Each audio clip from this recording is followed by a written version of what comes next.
Hello बच्चों, welcome है आपका आज के क्लास में, जिसमें हम लोग करने वाले हैं टैलेंट टेक्स्ट 2026 का क्लास 10 का पेपर। और इसका हम लोग मैथ सेक्शन करेंगे। डिटेल में इनके आंसर समझेंगे कि कैसे ये प्रॉब्लम्स का हमें सॉल्व करना है। 12th अक्टूबर को जिनका भी एग्जाम है उनके लिए ये बहुत ही हेल्पफुल रहेगा कि कैसे ऐसे क्वेश्चंस को हमें सॉल्व करना चाहिए। ठीक है, तो सबसे पहला क्वेश्चन हमारा है क्वेश्चन नंबर 46।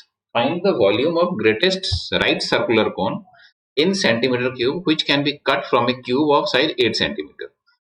तो एक क्यूब दिया है, उसका साइड है 8 सेंटीमीटर, उसमें से हमें एक राइट सर्कुलर कोन निकालना है और उसका जो सबसे बड़ा साइज होगा उसका वॉल्यूम क्या होगा, ये क्वेश्चन में पूछा गया है। तो जैसे ये हमारे पास एक क्यूब बनाया हुआ है, अगर इसकी साइड 8 सेंटीमीटर है और इसमें से हमें एक कोन कट करना है, तो उस कोन की जो मैक्सिमम हाइट हो सकती है वो हाइट क्या हो सकती है, वो हो सकती है 8 सेंटीमीटर की। और इसकी जो बेस होगा कोन का, उसका डायमीटर कितना हो सकता है, तो उसका डायमीटर हो सकता है 8 सेंटीमीटर का। ठीक है, मतलब कि रेडियस जो होगा उसका 4 सेंटीमीटर। और हमारे पास इसका फॉर्मूला क्या होता है कोन का वॉल्यूम निकालने का, तो ये होता है 1/3 पाई आर स्क्वायर एच। इनकी वैल्यूज पुट कर देंगे हम इसमें, तो आ जाएगा हमारे पास 1/3 into pi into r is 4 into 4 into h is 8। ठीक है, इनको जब हम मल्टीप्लाई करेंगे तो जो वैल्यू आएगा वो आएगा हमारे पास 128 पाई बाई 3। ठीक है, ये हमारा ऑप्शन नंबर 3 इसका राइट आंसर है। नेक्स्ट क्वेश्चन क्या है कि how many pair of positive integers satisfy the given linear equation in two variables x plus 4y is equal to 80। इसमें से हमें क्या निकालना है, पॉजिटिव इंटीजर्स निकालने हैं और एक्स वाई का वैल्यू निकालना है। कितने पेयर ऐसे हो सकते हैं, तो इसके लिए हम सीधे सीधे क्या करेंगे, जो x plus 4y is equal to 80 है, इसे हम एक दूसरे फॉर्म में लिख लेंगे। क्या लिखेंगे, x is equal to 80 minus 4y। ठीक है,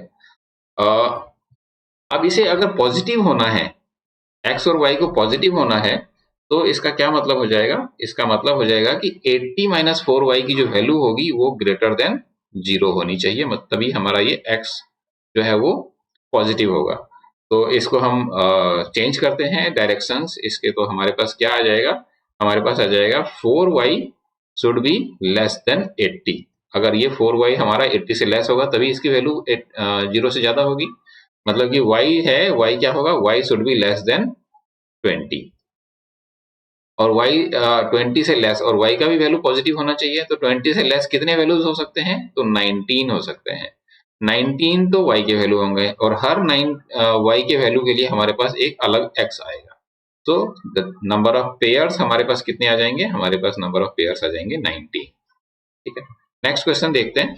तो नेक्स्ट क्वेश्चन नंबर 48 है, right triangle with side 6 centimeter, 8 centimeter and 10 centimeter is revolved about the side 10 centimeter. What is the curved surface area of the solid formed? Take pi is equal to 22/7। मतलब कि हमारे पास क्या दिया गया है, हमारे पास एक राइट ट्राइंगल दिया गया है। ठीक है, तो राइट ट्राइंगल में हमारे पास एक साइड हो गई 8, एक साइड हो गई 6, और जो हाइपोटेन्यूज है वो है 10। और इसे हमने क्या किया है, इसे हमने रोटेट किया है। तो रोटेट जब हम करेंगे, ठीक है, सपोज एक लाइन हम यहाँ से ड्रॉ कर लेते हैं। ये लाइन हम जो ड्रॉ कर रहे हैं, this is perpendicular to this. ठीक है, तो जो ये हम रोटेट करेंगे क्या होगा इसमें, इसमें हमारे पास सपोज मान लीजिए कि हमने इसको रोटेट किया ऐसा, तो हमारे पास दो कोन बनेंगे। एक तो ऊपर वाले पार्ट पे कोन बनेगा और एक नीचे वाले पार्ट पे कोन बनेगा। ये जैसा ऊपर का जो पार्ट है जिसमें 8 सेंटीमीटर इसकी 8 सेंटीमीटर वाले साइड को लेके, और ये 6 सेंटीमीटर वाले साइड को लेके, तो हमारे पास जो दो कोन बने, इस वाले कोन का जो स्लैंट लेंथ होगी, ठीक है, L1 ये हो जाएगा हमारे पास 8, और जो नीचे वाला पार्ट होगा L2, इसके लिए हमारा slant height of the cone is 6 centimetre. और हम इस पे जो फॉर्मूला यूज करेंगे, तो ये जो इसका जो रेडियस बनेगा, वो रेडियस क्या बनेगा, कैसा बनेगा, तो रेडियस बनेगा, रेडियस निकालने का हमारे पास जो तरीका है वो क्या है, r is equal to L1 into L2 by hypotenuse h, ये हमारे पास आ जाएगा 6 into 8 by 10 is equal to 4.8।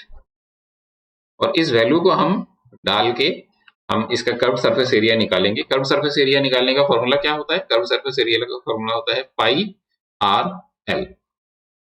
और अगर हमारे पास दो कोण हैं तो pi r L1 plus L2। Values put करेंगे हम इसमें, तो पाई की वैल्यू हमें डालनी है 22/7 इंटू आर की वैल्यू आ गई हमारे पास 4.8 और into 6 plus 8, L1 plus L2, 6 plus 8 is 14। और जब हम इसे सॉल्व करेंगे, मल्टीप्लाई करके आपको सॉल्व करना है, तो हमारे पास जो वैल्यू आएगी वो आएगी 211.2। ठीक है, तो पहला वाला इसका ऑप्शन ऐसा ये आएगा। हमें तरीका ये यूज करना है। ठीक है, नेक्स्ट क्वेश्चन है हमारे पास, find the coordinates of point that lies on a line segment joining A and B and is twice as close to A as it is to B। तो सबसे पहला हमें क्या करना है? सबसे पहला हमने इसमें इस वाले क्वेश्चन में दो पॉइंट को कनेक्ट करना है। ये हो गया हमारे पास A और ये हो गया हमारे पास B। और जो पॉइंट है वो पॉइंट कहाँ पे है, कैसे जगह पे है? ये सपोज A का कोऑर्डिनेट्स क्या है? A का कोऑर्डिनेट्स है 2 and -1 और B का कोऑर्डिनेट्स है 6 and 3। और जो पॉइंट है, the point is twice as close to A as it is to B। मतलब कि पॉइंट कहीं पे इस जगह पे है P, जिसका कोऑर्डिनेट सपोज मान लेते हैं हम लोग x और y। और ये इसकी जो रेशियो बनाई है वो 1:2। ठीक है, तो दिस इज वेरी इंपॉर्टेंट कि आपको ये चीज समझना है कि ये ट्वाइस एज क्लोज टू, जितना ये B के क्लोज है उससे दोगुना क्लोज इसके पास है। मतलब कि ये जो डिस्टेंस है ये छोटा है और ये जो डिस्टेंस है ये डबल है, तो इनका जो रेशियो आएगा ये 1:2 का आएगा। तो हमने क्या करना है, इसका बस सिर्फ हमें जो x और y की वैल्यू निकालनी है। तो P का कोऑर्डिनेट्स की वैल्यू कैसे आएगी? अब हमारे पास m/n और m/n जो आ गया वो हमारे पास m/n, ये हमारे पास जो गिवन है इस क्वेश्चन से हमें क्या समझ में मिलता है, 1:2 का है। तो x की जो वैल्यू आएगी वो हमारे पास pxy में x is equal to mid point formula हम लोग यूज करेंगे यहाँ पे, mx2 plus nx1 by m plus n। और वैल्यूज पुट करेंगे हम, m की वैल्यू कितनी है? m की वैल्यू है 1 मल्टीप्लाइड बाई x2 की वैल्यू है 6 प्लस n की वैल्यू कितनी है 2 multiplied by x1 is -1 divided by m plus n, मतलब कि 1 प्लस 2 इज 3। तो x की जो वैल्यू आएगी वो आएगी हमारे पास 10/3। और y की वैल्यू निकालने के लिए हम क्या करेंगे, y is equal to m y2 plus n y1 divided by m plus n। और जो वैल्यू आएगी वो हम इसमें पुट करेंगे 1 into 3 plus n is 2 into -1। यहाँ पे ये 1 है, प्लस 1 है, तो 2 into माइनस, यहाँ पे 2 into 2 है। और ये यहाँ पे इस divided by m plus n is 3। तो दिस जो वैल्यू आएगी ये आएगी 1/3। तो इसका राइट आंसर हमारे पास ऑप्शन 1 आ जाएगा। इस पे सबसे ज्यादा इंपॉर्टेंट क्या चीज है, हमें ये रेशियो पता होना जरूरी है कि m/n इज 1:2।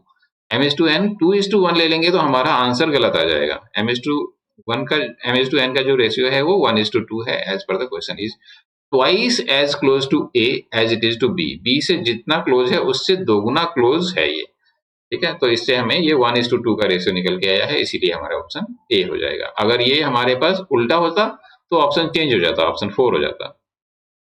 नेक्स्ट क्वेश्चन है क्वेश्चन नंबर 50। ठीक है, 50 में क्या लिखा है, let R be a zero of polynomial Px is equal to x² plus 2x plus 6।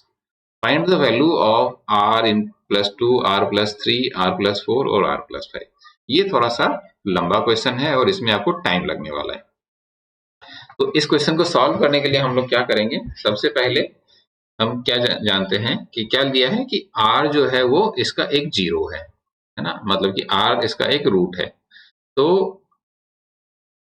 अगर r रूट है तो इसका मतलब क्या हो जाएगा कि हम x की जगह पे r पुट कर देंगे, तो r² plus 2r plus 6 is equal to 0, क्योंकि इसमें क्या लिखा है कि let r be a zero of polynomial. इस पॉलिनोमियल का एक जीरो है r, तो हम r का वैल्यू पुट करेंगे तो ये पॉलिनोमियल का जो वैल्यू है ये जीरो हो जाना चाहिए।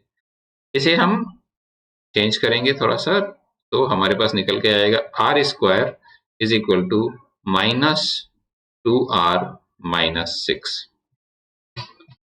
ठीक है, ये हमारे पास पहला एक पार्ट निकल के आया। अब इसको हम लोग आगे सॉल्व करेंगे। अब हमारे पास जो क्वेश्चन हमें जो सॉल्व करना है वो सॉल्व करना है r+2 into r+3 into r+4 multiplied by r+5। इसकी वैल्यू निकालनी है और इसे सॉल्व करने में हमें इसे थोड़ा सा मॉडिफाई करके सॉल्व करेंगे, दो पार्ट में डिवाइड करेंगे। तो हम इसे ऐसा लिख सकते हैं कि r+2 और r+5, इसको हम लोग एक पार्ट में सॉल्व करेंगे और सेकंड वाले में हम r+3 ले लेते हैं और r+4 ले लेते हैं। ऐसा क्यों लिया है, सो दैट कि इन दोनों की जो, अगर हम इस पार्ट को एक तरफ सॉल्व करें और इस पार्ट को एक तरफ सॉल्व करें तो इनका जो सोल्यूशन आए, जो एक्सपांडेड फॉर्म आए, वो लगभग सिमिलर हो।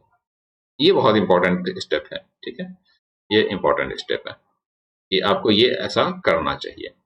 इसे हम सॉल्व करेंगे r+2 और r+5, इसे जब हम मल्टीप्लाई करेंगे तो हमारे पास जो वैल्यू आएगी वो क्या आएगी, r² plus 2r plus 5r 7r plus 2 into 5 is 10। तो ये वाला पार्ट हमारे पास ये आ गया और यहाँ पे आ जाएगा, ये इसकी वैल्यू आएगी r² plus again 7r plus 12, है ना। ये इंपॉर्टेंट है, जिससे क्या हुआ कि ये हमारा r² प्लस 7r दोनों में बराबर आया। ये हमने जो पहले जो स्टेप बनाई थी, इसमें हम अगर इसी चीज को अगर आगे बढ़ाएं तो क्या आएगा इसमें, अगर हम r² प्लस 7r कर दें इसको, मतलब इस तरफ भी हम 7r ऐड कर देते हैं और इधर भी 7r ऐड कर देते हैं, this is equal to -2r -6 plus 7r। दोनों तरफ में हमने 7r ऐड कर दिया, तो ये हमारी जो वैल्यू आ जाएगी, ये क्या आ जाएगी, 5r -6, मतलब कि r² प्लस 7r की वैल्यू जो आएगी वो आएगी 5r -6। इस वैल्यू को हम यहाँ पे पुट कर लेते हैं। इस वैल्यू को हम यहाँ पे पुट करेंगे तो क्या आएगा, r² प्लस 7r की जगह पे आ जाएगा 5r -6 प्लस 10, और यहाँ पे भी यही आ जाएगा 5r -6 plus 10 plus 12, this is equal to 5r plus 4 और 5r प्लस 6। तो हमने इसे एक्सपांड किया, लेकिन साथ में हमने रूट के वैल्यूज को यहाँ पे डाल लिया। इसे जब हम मल्टीप्लाई करेंगे तो मल्टीप्लाई करने पे हमारे पास जो वैल्यू आएगी वो क्या आएगी, हम दोनों को मल्टीप्लाई करेंगे तो वैल्यू आ जाएगी 25 r² प्लस 50r प्लस 24। ठीक है, so this is equal to, अब यहाँ पे हम लोग क्या करेंगे, फिर से r² की वैल्यू पुट कर लेंगे। कहां से पुट करेंगे, r² की वैल्यू ये डाल लेंगे, -2 -6। तो हमने क्या किया, यहाँ पे पहले एक बार यहाँ पे पुट कर लिया r² प्लस 7r की वैल्यू, अब यहाँ पे हम r² की वैल्यू पुट करेंगे तो ये हमारे पास आ जाएगा 25 multiplied by -2r -6 plus 50r plus 24 आ जाएगा बिल्कुल। तो इसे जब हम मल्टीप्लाई करेंगे तो क्या निकल के आएगा, ये 25r -2r मतलब कि ये -50r minus 25 into 6 is 150 plus 50R plus 24, और ये 50R और 50R कैंसिल हो जाएगा, 150 में से हम 24 लेस कर देंगे, ये माइनस साइन बड़े में है तो हमारे पास जो वैल्यू आएगी क्या आएगी, माइनस 126। ये क्वेश्चन लंबा है तो इसमें हमें 2 बार आर स्क्वायर की वैल्यू सब्स्टिट्यूट करनी है। एक बार तो यहाँ पे फर्स्ट सब्स्टिट्यूशन हमने ये यहाँ पे एक बार डाली है और फिर सेकेंड टाइम हमने यहाँ पे डाली है। तो सेकेंड, ये इंपॉर्टेंट स्टेप है, अगर हम ये 2 बार डालेंगे तभी हमारा इसका सॉल्यूशन निकलेगा। तो इसका ऑप्शन क्या आ जाएगा, इसका ऑप्शन आ जाएगा question number 1 is minus 126। Next question में बढ़ते हैं हम लोग। Question number 51, in the given figure not drawn to scale, find the value of angle 1 plus angle 2 plus angle 3 plus angle 4 plus angle 5। इसकी वैल्यू क्या निकालनी है? तो सबसे पहला हमें पता होना चाहिए कि जब भी हम ये कहें कि एक स्टार बनाई हुई है और ये एक पेंटाग्राम है, मतलब इसके अंदर क्या है, ये पेंटागन है, तो पेंटागन पे जो हमारा स्टार बनता है उसे हम क्या कहते हैं, पेंटाग्राम। तो पेंटाग्राम में डायरेक्टली हमें ये याद ही रहना चाहिए कि जो भी एंगल्स होते हैं, ये ट्राइंगल के एंगल, इनकी वैल्यू हमेशा 180 डिग्री होती है। तो ये आप डायरेक्टली इस क्वेश्चन को अगर आपको ये याद रहे तो ये याद आप डायरेक्टली 180 सॉल्व कर दें। सोल्यूशन कैसे निकाल सकते हैं? तो सोल्यूशन निकालने के लिए हम एक ट्राइंगल का मेथड यूज करेंगे। यहाँ पे ट्राइंगल, जैसे सपोज मान लीजिए कि हमारे पास एक ट्राइंगल है, सपोज यहाँ पे बना लेते हैं हम, एक ट्राइंगल है और इसका हमने क्या किया है, हमने इसका एक साइड को एक्सटेंड कर दिया है। इस वाले साइड एंगल को हम क्या कहते हैं, इस वाले साइड को कहते हैं हम एक्सटीरियर एंगल। तो अगर एक ट्राइंगल में ये एक्सटीरियर एंगल होता है तो इसकी सम क्या होती है, ये एंगल और ये एंगल। मतलब कि अगर ये ए है और ये बी है तो ये वाला एंगल कितना होगा, ये वाला एंगल होगा ए प्लस बी। ठीक है, तो अब आप इस वाले ट्राइंगल में देखिए, इस वाले ट्राइंगल में हम सपोज सिंपल इस वाले को सॉल्व करना की कोशिश करते हैं। ये एक हम एक्स्ट्रा एक ट्राइंगल यूज कर ले रहे हैं, ये 1 2 4 4। ठीक है, तो इस पे जैसे ही हम सॉल्व करने जाएंगे तो हमारे पास ये एंगल 4 प्लस एंगल 2 और यहाँ पे एक एक्सटीरियर एंगल बना है ना, जो कि किसका सम होगा, 4 और 2 का सम होगा। जैसे ये हमने बनाया तो ये दिस एंगल, ये एंगल कितना होगा, ये एंगल 2 प्लस एंगल 4 होगा, इस वाले मेथड से। सिमिलरली हम एक ट्राइंगल दूसरा ले लेते हैं, इसमें हम कलर चेंज कर लेते हैं। ये ट्राइंगल लिया यहां तक, ये यहां तक और इसको एक्सटेंड कर दिया इधर। तो यहाँ पे ये वाला जो एंगल बना, ये इस एंगल की वैल्यू क्या होगी, इस एंगल की वैल्यू होगी सम ऑफ इंटीरियर एंगल्स, मतलब 3 और 5, एंगल 3 प्लस एंगल 5। और ये वाला क्या है, ये वाला एंगल हमारे पास एंगल 1 है। अब हम इस ट्राइंगल में देखते हैं तो इस ट्राइंगल के सारे एंगल के सम कितने होने, क्या क्या निकल के आया कि angle 1 plus angle 2 plus angle 3 plus angle 4 plus angle 5। मतलब ये इसी ट्राइंगल के अंदर हमारे पास ये पांचों एंगल के सम आ गए। तो एक ट्राइंगल के टोटल सम क्या होता है, तो एंगल 1 प्लस, इसमें ब्रैकेट में लिख लेते हैं, angle 2 plus angle 4 plus angle 3 plus angle 5, और ये सारा हमारा यही है सेम। तो एक ट्राइंगल का टोटल सम का वैल्यू होता है 180 डिग्री। ठीक है, तो ये हमारे पास 180 डिग्री निकल के आया। ये आप डायरेक्टली याद भी रख सकते हैं और ऐसा क्वेश्चन आए तो डायरेक्टली सॉल्व कर सकते हैं। सेकंड क्वेश्चन है क्वेश्चन नंबर 52।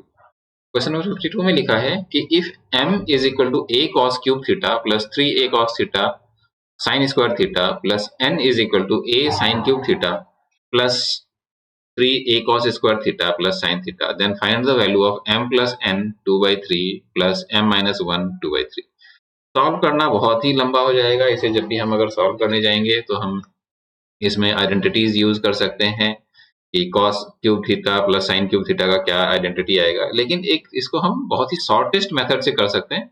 जैसे ही हम ऐसे क्वेश्चंस देखें तो एक बार जरूर दिमाग लगाएं कि ऐसे क्वेश्चंस को सॉल्व करने के लिए हमें कुछ शॉर्ट मेथड यूज करने चाहिए। देखिए ऑप्शंस में क्या है, ऑप्शंस में कहीं पे भी थीटा नहीं है ना, यहाँ पे भी नहीं है, यहाँ पे भी नहीं है, मतलब कि जो हमारा आंसर है वो थीटा के ऊपर डिपेंड नहीं करता है। तो हम क्या कर सकते हैं, we can take the value of theta as per our convenience. हम थीटा को कोई भी वैल्यू ले सकते हैं। तो हम एक बार क्या करेंगे, थीटा की वैल्यू 0 ले लेते हैं कि हमारा जो एंगल थीटा है वो 0 है। जैसे ही हम थीटा 0 लेते हैं तो हमारे पास m की वैल्यू क्या हो जाती है, अगर इफ a cos क्यूब 0, तो cos 0 की वैल्यू कितनी होती है, यहाँ लिख लेते हैं हम लोग, cos 0 इज इक्वल टू 1। और sin 0 की वैल्यू क्या होती है, sin 0 इज इक्वल टू 0। तो अगर हमने थीटा की वैल्यू 0 ले ली तो इसका इसका वैल्यू क्या आ जाएगा, इसका वैल्यू आ जाएगा a इंटू 1, मतलब कि ये a, और यहाँ पे साइन आ गया तो ये 0 हो जाएगी, इसमें भी साइन है तो ये 0 हो गया और ये 0 हो गया। ठीक है, देखिए कितना आसान हो गया कि m की वैल्यू a और n की वैल्यू 0, तो m plus n is equal to a, और हमें निकालना क्या है, m plus N to the power 2/3 plus m minus N by, और m माइनस एन भी क्या होगा, m माइनस एन भी हमारे पास a ही होगा क्योंकि a minus 0 is again a। तो ये हो गया हमारे पास a to the power 2/3 plus a to the power 2/3, मतलब कि जो हमारा आंसर क्वेश्चन नंबर इसका 3 होगा। a plus 2/3 is a to the power 2/3 plus a to the power 2/3 is 2a to the power 2/3। मतलब ये दो क्वेश्चन जो हैं ये आपके डायरेक्ट क्वेश्चन हैं, 51 और 52, ये आपको दोनों मिला के 1 मिनट का टाइम लगना चाहिए, इससे ज्यादा नहीं लगना चाहिए। क्वेश्चन नंबर 53 भी देखिए, ये बिल्कुल ही आसान क्वेश्चन है। कैसे आसान है, in the given figure find the measure of reflex of angle DAC if L is parallel to M and AB is equal to BC is equal to AC। मतलब कि हमारे पास AB, BC और AC ये equal है, मतलब ये equilateral triangle है। Equilateral triangle है तो इसके सारे एंगल क्या होंगे, 60 डिग्री के होंगे। ठीक है, और हमारे पास निकालना क्या है, हमारे पास निकालना है एंगल DAC, इस एंगल का रिफ्लेक्स। ठीक है, रिफ्लेक्स क्या होता है, रिफ्लेक्स होता है 360 माइनस दिस एंगल। ये टोटल एंगल में ये वाला एंगल निकालना है हमें, दिस एंगल। तो निकालने के लिए हम क्या करेंगे, हम इसे एक्सटेंड कर देते हैं। ए से ये हमें पता है 60 डिग्री है, तो इस लाइन को हम थोड़ा सा एक्सटेंड कर देते हैं और यहाँ पे इस एंगल लाइन को टच करता है और ये एक एंगल बन रहा है। और क्या दिया हुआ है, एल और एम पैरेलल है, मतलब कि ये एंगल और ये एंगल इक्वल होगा, 60 डिग्री होगा ना, इंटीरियर एंगल्स हो गए दो। अब इस ट्राइंगल में देख लेते हैं, इस ट्राइंगल में जैसे ही हम इस ट्राइंगल में देखेंगे तो हमने जो पिछले वाले क्वेश्चन में सॉल्व किया है सेम वैसा ही हम यहाँ पे लिखेंगे। देखिए यहाँ से यहाँ तक एक ट्राइंगल, ये ले लिया, ये ले लिया और इसको लेके इसको एक्सटेंड कर दिया, तो ये एंगल कितना होगा, ये एंगल 60 प्लस 30 हो गया, एक्सटीरियर एंगल्स हो गया 60 प्लस 30, मतलब कि ये एंगल 90 डिग्री हो गया। 90 डिग्री हो गया तो इसका ये रिफ्लेक्स कितना होगा, तो reflex is equal to, reflex is 360 degree minus 90 degree, so this is 270 degree। Option इसका हमारे पास 1 is right answer, 270 डिग्री ऐसे आता है। सेकेंड क्वेश्चन, इसके बाद नेक्स्ट क्वेश्चन है 54 number. If sec x plus tan x is equal to p, find the value of cos x in terms of p। हमें क्या निकालना है, हमें cos x के टर्म में cos x की वैल्यू निकालनी है इन टर्म्स ऑफ p। इसमें हम लोग एक आइडेंटिटी यूज करेंगे। क्या आइडेंटिटी यूज करेंगे, यहाँ पे हम लोग आइडेंटिटी यूज करेंगे कि sec x plus tan x, इसे जरा सा साइड कर लेते हैं हम लोग,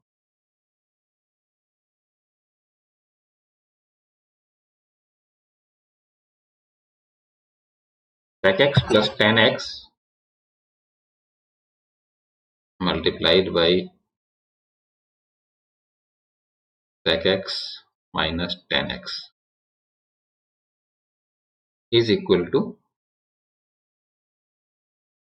ये a प्लस बी और a माइनस बी, मतलब कि sec square x minus tan square x इसकी वैल्यू होती है 1।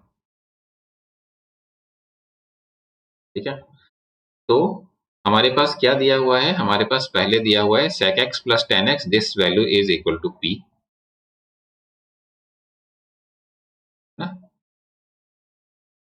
तो अगर ये p है तो sec x minus tan x कितना होगा, sec x minus tan x is equal to ये 1 बाई p होना पड़ेगा, तभी p into 1 by p is 1 होगा, है ना। तो p into 1 by p is equal to 1 होगा, तब मतलब कि sec x minus tan x is 1 by p। तो हम इस वाले आइडेंटिटी से हमें पता चल जाता है कि sec x minus tan x is equal to 1 by p। sec x plus tan x, इस वाले इक्वेशन को और इस वाले को हम दोनों को ऐड कर लेते हैं एक बार। तो दोनों को ऐड करेंगे तो लेफ्ट साइड में हमारे पास क्या होगा, sec x plus sec x is 2 sec x, और tan x क्या हो जाएगा, ये कैंसिल हो जाएगा, tan x minus tan x is 0, और राइट साइड में हमारे पास आ जाएगा p प्लस 1 बाई p, क्योंकि sec इस वाले पार्ट का वैल्यू क्या है, इस वाले पार्ट का वैल्यू p है और इस वाले पार्ट का वैल्यू 1 बाई p है, और इसे हमें सॉल्व करना है। तो इसे हम सॉल्व करेंगे तो वैल्यू आ जाएगी हमारे पास p square plus 1 by p, मतलब कि sec x is equal to p square plus 1 by p, और हमें क्या पता है sec x is equal to 1 by cos x होता है, मतलब कि cos x कितना होगा, तो cos x is equal to इसका opposite p by p square plus 1। ये हमारे पास ऑप्शन, यहाँ पे हमने ये 2 को मिस कर दिया है, तो ये 2 यहाँ आएगा और ये 2 यहाँ आएगा, मतलब कि ये क्वेश्चन नंबर 54 का आंसर होगा 3। नेक्स्ट क्वेश्चन देखते हैं। नेक्स्ट क्वेश्चन हमारे पास क्वेश्चन नंबर 55 है। If mean of x and y is m and mean of 1 by x and 1 by y is n, then find the value of x square plus y square। ये हमारे पास अगर x और y का mean ये है तो हमें इस दोनों का वैल्यू निकालना है, x square plus y square.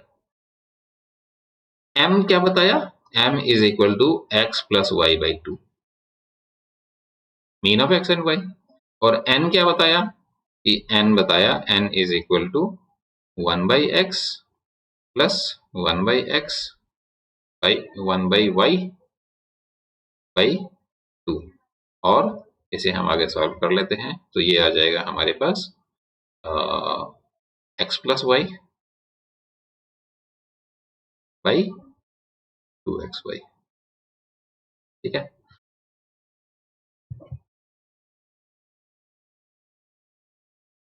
अब यहाँ पे हमारे पास x प्लस वाई बाई 2, इसकी वैल्यू m है। ओके, तो हम क्या करते हैं, यहाँ पे x प्लस वाई बाई 2 की जगह पे m लिख सकते हैं। तो n इज इक्वल टू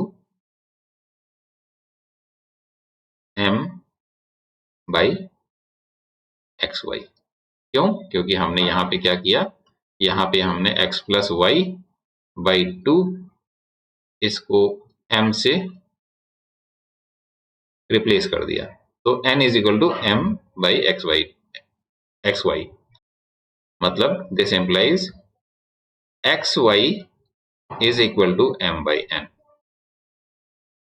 तो x square by y square, इस साइड को अगर हम स्क्वायर कर लेते हैं तो इस साइड को भी स्क्वायर करना पड़ेगा, मतलब कि जो x square implies x square into y square is equal to m square by n square. ये हमारा ऑप्शन नंबर 3 इस वजह से करेक्ट होता है। नेक्स्ट क्वेश्चन क्या है, नेक्स्ट क्वेश्चन है क्वेश्चन नंबर 56। 56 में क्या दिया है कि इन ए triangle the average of any two sides is 6 centimeter more than the half of the third side, find the area of triangle in square centimeter। एक triangle के दो साइड का sum average of any two sides is 6 centimetre more than half of third side, मतलब कि हमारे पास अगर हमने लिखा कि a प्लस बी बाई 2 दो साइड की सम का एवरेज, ये क्या होगा, ये जो थर्ड साइड होगा c/2 + 6 होगा, ठीक है। और इसे हम अगर इसे सॉल्व करते हैं तो ये हमारे पास जो निकल के आता है वो आएगा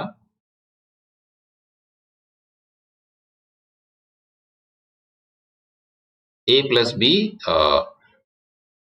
ये आ जाएगा हमारे पास a + b - c = 12, ठीक है। क्योंकि यहाँ हमने इसको 2 से दोनों साइड मल्टीप्लाई कर दिया तो a + b, c को इधर लेके आ गए, 2 इसमें मल्टीप्लाई हो गया तो 12 हो गया। सिमिलरली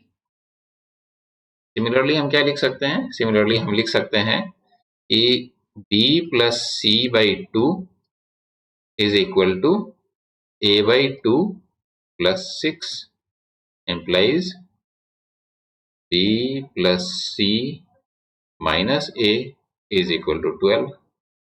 और थर्ड केस में आ जाएगा हमारे पास c + a/2 = b/2 + 6 implies, यहाँ पे लिख लेते हैं इसका c + a - b = 12। ये हमारे पास जो गिवन इसमें क्वेश्चन में दिया हुआ है इससे हमने डिड्यूस कर लिया। अब हम क्या करते हैं? अब हम इन तीनों को ऐड कर लेते हैं। जैसे ही हम इन तीनों को ऐड करेंगे तो ये a इस a से कट जाएगा, ये c इससे कट जाएगा और ये b इससे कट जाएगा, और हमारे पास क्या बच जाएगा? हमारे पास सब में a देखिए 3 बार है तो एक a बच गया, a + b + c = 36। मतलब कि हमारे पास क्या निकल के आया गया? Perimeter of the triangle is 36, ठीक है। और इससे हमें और क्या पता चलता है कि a + b, तो अब इस पेरीमीटर से हम क्या निकाल सकते हैं? इस पेरीमीटर से हम निकाल सकते हैं कि a + b का वैल्यू क्या होगा? ये होगा 36 - c, है ना। a + b और जो थर्ड साइड है उसको हम इसमें से लेस कर देते हैं तो 36 - c। लेकिन हमारे पास इस वाले वैल्यू को हम क्या करते हैं? इसमें पुट कर देते हैं, तो हमारे पास क्या निकल के आया? 36 - c = 12 एम्प्लाइज, हम c को उधर ले जाते हैं, इसको इधर लेके आते हैं तो 2c = 24 इम्प्लाइंग c = 12। और इसी से हम सीधे सीधे क्या कह सकते हैं कि इसी मेथड को हम आगे बढ़ा के लिख सकते हैं b = 12 एंड a = 12। हमारे पास जैसे ही ये निकल के आया, हमें क्या पता चला कि जो ट्राइंगल है, the triangle is an equilateral triangle. Equilateral triangle, तो ट्राइंगल अगर इक्विलैटरल ट्राइंगल है तो हम क्या कर सकते हैं? हम इसका वैल्यू पुट कर सकते हैं। और वैल्यू कैसे डाल सकते हैं हम इसमें? एरिया निकालने का फॉर्मूला क्या होता है? एरिया निकालने का फॉर्मूला होता है एक, और इक्विलैटरल ट्राइंगल का एरिया का फॉर्मूला होता है √3/4 × a²। a मतलब कि साइड, तो दिस इज इक्वल टू √3/4 × 12 × 12। और हम इसे सॉल्व कर लेते हैं। 4 3 या 12, 3 12 जा 36, 36√3। तो हमारा इसका आंसर क्या आना चाहिए? इसका आंसर हमारा आना चाहिए 36√3। ये हमारा ऑप्शन। क्वेश्चन नंबर 57 क्या पूछा है? How many ordered pair of natural number a b satisfy a + b = 100।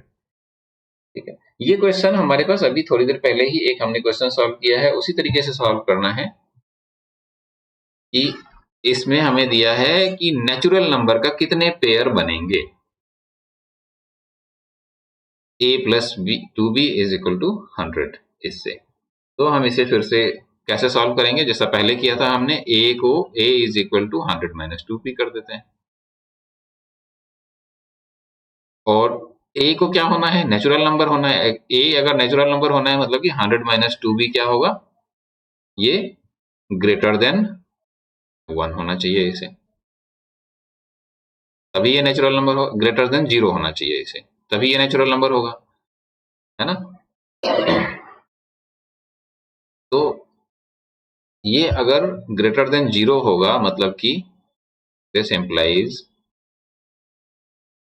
b is less than 50। b को 50 से छोटा होना पड़ेगा, b को 50 से छोटा होना पड़ेगा, और इसे नेचुरल नंबर भी होना है। तो b 50 से छोटा नेचुरल नंबर कितने हो सकते हैं? तो 1 से लेके 49 तक, मतलब कि टोटल कितने आंसर हो जाएंगे? इसका आंसर हो जाएगा 49। ऐसे क्वेश्चन जब भी आए तो हमें बस सिर्फ इसकी इनइक्वालिटीज को यूज कर लेना है। ये इस तरीके से हम इसे सॉल्व करेंगे कि a is equal to 100 minus 2b, ये कब नेचुरल नंबर होगा? ये तभी नेचुरल नंबर होगा जब 100 माइनस 2b का जो वैल्यू आएगा वो 0 से बड़ा होगा, मतलब कि a की वैल्यू जो होगी वो 0 से बड़ी होनी पड़ेगी, है ना? अगर a 0 से बड़ा नहीं होगा तो ये नेचुरल नंबर नहीं होगा, वो फिर इंटीजर हो जाएगा।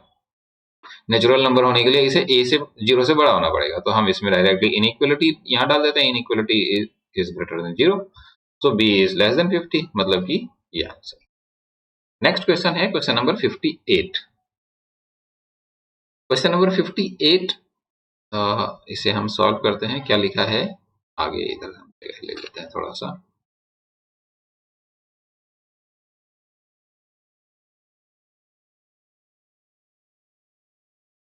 कि हमारे पास जो गिवन है x square by x plus 1 is equal to a minus b का स्क्वायर बाई ए बी, और हमें क्या निकालना है? हमें निकालना है 4 by x plus 4 by x square plus 1, इसकी वैल्यू निकालनी है।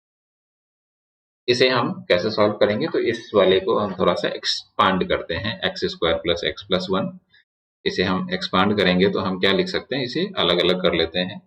इसे हम लिख सकते हैं कि एक्स स्क्वायर, इसे हम उल्टा कर लेते हैं एक बार, और लिख सकते हैं x plus 1 by x square is equal to a b by a minus b का होल स्क्वायर। उल्टा क्यों किया? सो दैट कि हमारे पास यहाँ नीचे एक्स स्क्वायर है, तो एक्स स्क्वायर का कोई टर्म में हमें इसे चेंज करना है। इसे अलग अलग कर लें एक बार। अलग अलग करेंगे तो क्या आएगा? ये x by x square plus 1 by x square is equal to same यही।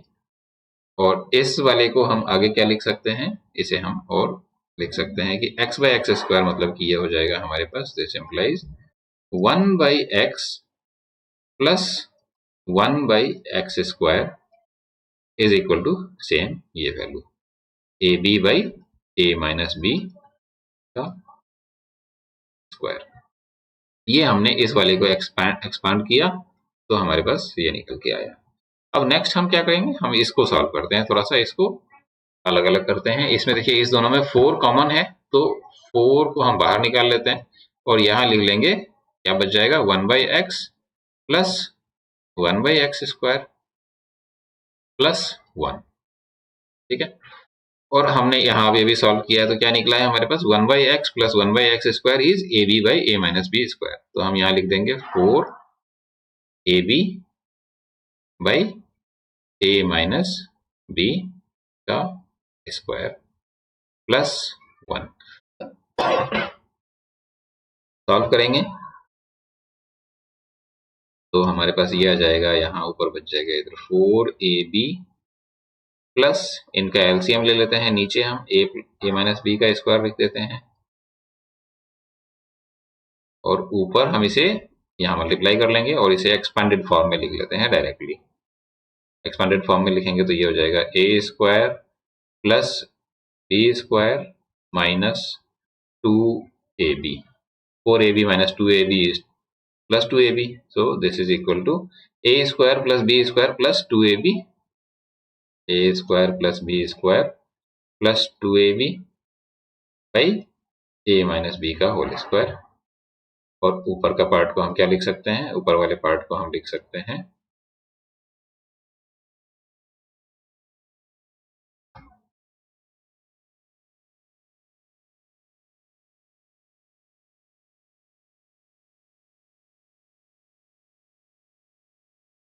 This is equal to a plus b का whole square divided by a minus b का whole square.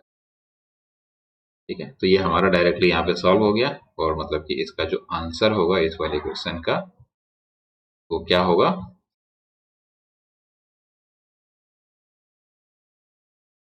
a plus b by a minus b का whole square. Next question है हमारे पास कि find the number of natural numbers n for which this is a natural number. हमें n का value find करना है, और n क्या है, n एक नेचुरल नंबर है, और n की ऐसी वैल्यूज निकालनी है, नंबर ऑफ नेचुरल नंबर्स, ऐसे कितने नंबर ऑफ n के ऐसे कितने वैल्यू होंगे कि ये वाला इस वाले इक्वेशन का जो आंसर आए वो भी एक नेचुरल नंबर।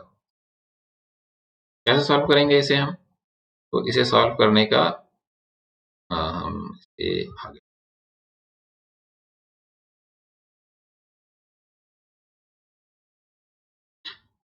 हमारे पास दिया हुआ है n प्लस 2 का whole square by n minus 3।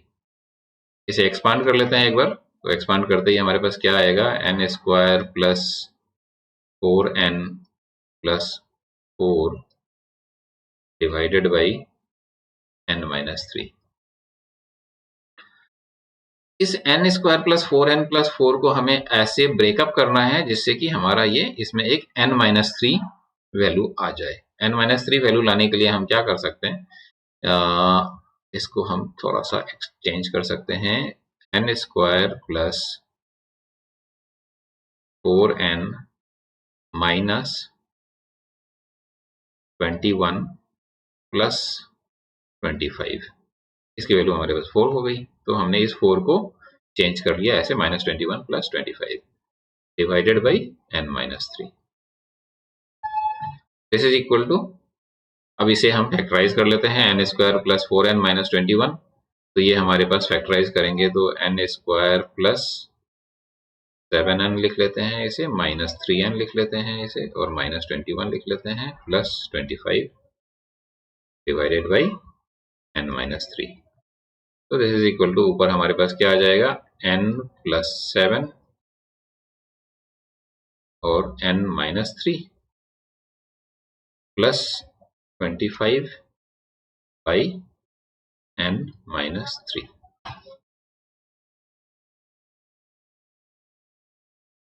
इसे हम अलग अलग डिवाइड कर देते हैं, इस पार्ट को इधर डिवाइड कर दें, इसको इधर डिवाइड कर दें, तो हमारे पास इसकी जो वैल्यू आ गई वो आ गई n plus 7 plus 25 by n minus 3। ये हो गया हमारे पास n प्लस 2 का square divided by n minus 3। इसे हमने एक्सपांड किया तो ये हमारे पास ऐसा है। अब इसको एक अगर नेचुरल नंबर होना है तो ये दोनों, तो देखिए ये दोनों नेचुरल ही है, इसे नेचुरल होने के लिए हमें क्या करना होना पड़ेगा, नेचुरल तभी हो पाएगा जब ये n माइनस 3 जो है ये 25 को डिवाइड करे। अगर ये इसको डिवाइड नहीं करेगा तो वो डेसिमल में आ जाएगा, डेसिमल में आएगा मतलब कि वो नेचुरल नहीं रहेगा। तो n माइनस 3 मस्ट डिवाइड 25, ये n माइनस 3 25 को डिवाइड करना चाहिए। ऐसे कौन कौन से वैल्यू हो सकते हैं n माइनस 3 को जो 25 को डिवाइड करें, तो ये हो सकता है 1, 5, 25, साथ में -1 भी हो सकता है, -5 भी हो सकता है, -25 भी हो सकता है। ठीक है, तो हम पहले एक बार ये किसकी वैल्यू हो सकती है, n माइनस 3 की। n-3 की वैल्यू ये सब हो सकती है। हम एक बार इन सबको पुट करते हैं। n-3 अगर हमारे पास 1 होता तो क्या निकलेगा? तो मतलब कि implies n is equal to 3 + 1 = 4, n is equal to 4। अगर n-3 हमारे पास 5 होगा तो क्या निकलेगा? n is equal to 8। और अगर हमारे पास n-3 इज इक्वल टू 25 होगा तो हमारे पास n की जो वैल्यू आएगी वो आएगी 28। ये सारे वैल्यू हम अगर n की यहाँ पे पुट करेंगे तो ये हमारा एक नेचुरल नंबर निकल के आएगा। ठीक है, तो ये 3 वैल्यूज तो हमारे पास ऐसे आ गई कि n की वैल्यू कौन कौन सी हो गई? 4 हो गई, 8 हो गई और 28 हो गया। ये 3 हमने सॉल्व करी है, जो हमने पॉजिटिव वाले को सॉल्व किया। निगेटिव वाले को भी एक बार देख लेते हैं, -1, -5 और -25। अगर हम n-3 इज इक्वल टू -1 लेते हैं तो हमारे पास n की वैल्यू क्या आती है? 2 आ जाती है। तो n की वैल्यू 2 आ गई। सेकंड हम लेके देखते हैं, n-3 is equal to -5 implies n is equal to -2 और n-3 इज इक्वल टू -25 अगर हम लेते हैं तो n की वैल्यू क्या आएगी? -22। ये दोनों तो हमारा n की जो वैल्यू आई वो नेचुरल नंबर नहीं आई, मतलब कि इस दोनों को हमें कैंसिल कर देना है। यहाँ पे n की वैल्यू 2 आ रही है तो ये एक नेचुरल नंबर है। इसको अगर हम यहाँ पे पुट करते हैं, है ना, तो इसको हम जैसे ही हम पुट करेंगे कि n की वैल्यू अगर 2 यहाँ पे पुट करें इस वाले पार्ट में, तो इस वाले पार्ट में n की वैल्यू अगर हम 2 पुट करते हैं तो n is equal to 2 put करते हैं, क्या आएगा? 2 + 7 = 9 और यहाँ पे 2 - 3 = -1 और 9 - 25 मतलब कि इसकी वैल्यू जो हो गई वो क्या हो जाएगी? वो निगेटिव हो जाएगी। तो यहाँ पे हमने इन दोनों को तो पहले ही डिस्कार्ड कर दिया और इस 2 को भी हमें डिस्कार्ड करना पड़ेगा। क्यों? क्योंकि ये फिर नेचुरल नंबर नहीं रह जाता है। तो ऐसे हमारे पास कौन कौन से नंबर निकल के आए? 4, 8 और 28। बस यही 3 नंबर हैं जो हमारा इस क्वेश्चन को ये जो क्वेश्चन है, क्वेश्चन नंबर 59 में ऐसे कितने पेयर ऑफ ऐसे कितने वैल्यू हो सकती है n की? तो बस सिर्फ 3 पेयर होंगे। कौन कौन से होंगे? n की वैल्यू हमने अभी अभी यहाँ पे निकाला है, तो 4, 8 और 28। यहाँ पे हमारे पास ये 3 कौन कौन से होंगे? 4, 8 और 28। ये सिर्फ इसका आंसर हमारे पास 3 होगा। क्वेश्चन नंबर 60 में क्या लिखा है? In the given figure the circle has the radius of 5 metre, centre O and AB is equal to 6 metre, then find the area of triangle ABC। हमें क्या निकालना है? हमें निकालना है कि एक ट्राइंगल का एरिया निकालना है। अब इस पे देखिए, ये जो लाइन है A और C, ये क्या है? A और C एक डायमीटर है, O से पास होके जा रहा है ना? और डायमीटर अगर हम एक जैसे ही हम ये देखते हैं कि ये एक डायमीटर है, मतलब कि ये वाला जो एंगल होगा ये हमेशा क्या होगा? ये हमेशा 90 डिग्री का होगा। Angle subtended bye diameter on the semi circle, इस ये हमेशा 90 डिग्री ही होता है। ये कहीं पे भी हो जाए, है ना, इस जगह पे होगा तो भी 90 डिग्री होगा। तो जैसे ही हमें ये पता चला कि ये 90 डिग्री है, मतलब कि ये वाला जो ट्राइंगल है ये क्या है? एक राइट ट्राइंगल है। राइट ट्राइंगल है, राइट ट्राइंगल है। और हमें क्या दिया हुआ है कि जो इसका रेडियस है वो 5 है, मतलब कि जो ये वाला साइड है ये उस वाले साइड की वैल्यू 10 हो गई।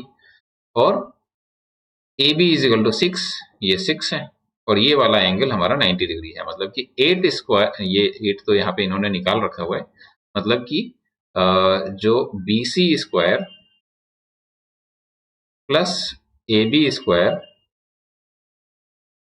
Is equal to AC square implies BC square is equal to AC square. AC square कितना होगा? 10 स्क्वायर मतलब कि 100 माइनस AB स्क्वायर 6 का स्क्वायर 36, तो दिस इज इक्वल टू 64, मतलब कि जो हमारा ये वाला साइड आ गया BC इज इक्वल टू 8। ठीक है, और हमें इस ट्राइंगल का एरिया निकालना है। एरिया निकालने का जैसे ही हमारे पास राइट ट्राइंगल है, हम क्या यूज कर सकते हैं, हाफ बेस इंटू हाइट, और 1/2 इंटू बेस, बेस कितना हुआ इसका 6 होगा, और हाइट कितना होगा, हाइट होगा 8, कट कर लेते हैं, 6 4 जा 24, इसका आंसर 24 हो गया। तो ये हमने जो इसका मैथ्स का पार्ट है, मैथ्स के पार्ट का सारा क्वेश्चन सॉल्व कर लिया है। इसी टाइप के क्वेश्चंस आपके क्लास जो 12 तारीख को एग्जाम होने वाला है उसमें ऐसे ही क्वेश्चंस आने वाले हैं, अलग कोई ज्यादा डिफरेंस होगा नहीं। हमने इसमें 2-3 चीजें देखी हैं। कौन कौन सी चीजें देखी हैं, एक तो हमने ये देखा है कि इनइक्वालिटी के 2 क्वेश्चन आए हैं, नेचुरल नंबर ये वाली वैल्यू इनको करके सॉल्व करने वाला क्वेश्चंस आया है एक। तो आपको नेचुरल नंबर्स की डेफिनेशन, इंटीजर्स, इससे रिलेटेड क्वेश्चंस आ सकते हैं। अलजेब्रा के कुछ क्वेश्चन आए हैं, तो इनको आपको सॉल्व करना आना चाहिए। ये थोड़ा सा बहुत ही इजी क्वेश्चन है, लेकिन सॉल्व करना बहुत ही, थोड़ा सा बस सिर्फ दिमाग लगाना है हमें कि m की वैल्यू ऐसे कर दी और ये हमें ऐसे ये निकाल लिया, x square plus Y square is equal to M square by N square. ऐसे क्वेश्चंस अलजेब्रा में कुछ क्वेश्चंस ज्यादा आए हुए हैं, ज्योमेट्री के कुछ क्वेश्चंस हैं 2-3, बहुत ही इजी क्वेश्चन है, बेसिक से क्वेश्चन है। इस तरीके के लंबे क्वेश्चंस भी आपको दिखाई दे सकते हैं जो होते बहुत ही छोटे से हैं, है ना। हमने बस सिर्फ थीटा की वैल्यू 0 डाल ली और इसे सॉल्व कर लिया फटाक से, जो हमारा 15 सेकंड के आसपास का टाइम लगना चाहिए। जब हम अभी सॉल्व करने जाएंगे तो जैसे ही हमने ये देखा कि भाई थीटा नहीं है, चलो थीटा की वैल्यू अपने मन से जो भी डालना चाहें डाल लें और सॉल्व कर लें। तो ये बहुत ही आसान क्वेश्चन हो गया। इसके बाद फिर हमने ये इसमें क्या देखा है, इसमें हमने देखा ये वाला क्वेश्चन थोड़ा सा लंबा क्वेश्चन है, वो तो टाइम मिले तो इसे सॉल्व कर लीजिए, नहीं मिले तो इसे छोड़ दिया करिए ऐसे क्वेश्चंस को। बट एक चीज का ध्यान यहाँ पे ये रखना है कि हमने इसे अलग अलग r+2 और r+5 को एक साथ मल्टीप्लाई किया, r+3 और r+4 को एक साथ मल्टीप्लाई किया, जिससे कि हमारा ये सिमिलर पैटर्न में निकल गया है। सिमिलर नहीं आए तो भी हम सॉल्व कर सकते हैं, है ना, r+2 और r+3 को मल्टीप्लाई करके कर सकते हैं। फिर यहाँ पे हमें एक एक्स्ट्रा 2-3 स्टेप बढ़ जाएंगे जो हमारा टाइम किल करेगा। तो इसे थोड़ा सा इंटेलिजेंटली कोशिश करना है कि r+2 और r+5 को एक साथ कर लिया, r+3 और r+4 को एक साथ कर लिया, जिससे कि हमारा ये दोनों में r² + 7r निकल के आ गया। और हमने यहाँ पे बस सिर्फ एक बार ही इसे ये हम वर्बली कर लें, यहाँ लिखने की जरूरत नहीं है, लिखने में टाइम वेस्ट होता है। मैक्सिमम मैंने यहाँ पे कोशिश करी है कि आप लोगों को सारा चीज समझा के लिखूं, लेकिन आपको ऐसे लंबे लंबे चीजें लिखनी नहीं है, माइंड में ज्यादा से ज्यादा क्वेश्चन सॉल्व करना है। ये देखिए ये यहाँ पे इनइक्वालिटी के क्वेश्चन है, यहाँ एक है ना, इनइक्वालिटी लगाया और फटाक से इसका आंसर निकल के आ गया। ज्यादा लंबा है नहीं, सीधे 20 से 30 सेकंड का आसपास का टाइम लगेगा। ये वाला क्वेश्चन बेसिक मैथमेटिकल कॉन्सेप्ट का क्वेश्चन है। तो आपका जो क्लास 10 का एग्जाम होने वाला है 12 तारीख को टैलेंट एक्स का, इसमें हम इसी टाइप के क्वेश्चंस देखने वाले हैं, ज्यादा वेरिएशंस नहीं आएगी और आप बड़े आराम से बना सकते हैं अगर आप इन सब चीजों को, कॉन्सेप्ट को समझ के तैयारी करते हैं। ठीक है, तो ऑल द बेस्ट आपके 12 तारीख के टैलेंट एक्स एग्जाम के लिए। आई होप कि आप लोग काफी अच्छा करें और अच्छे नंबर लेके आए। Thank you.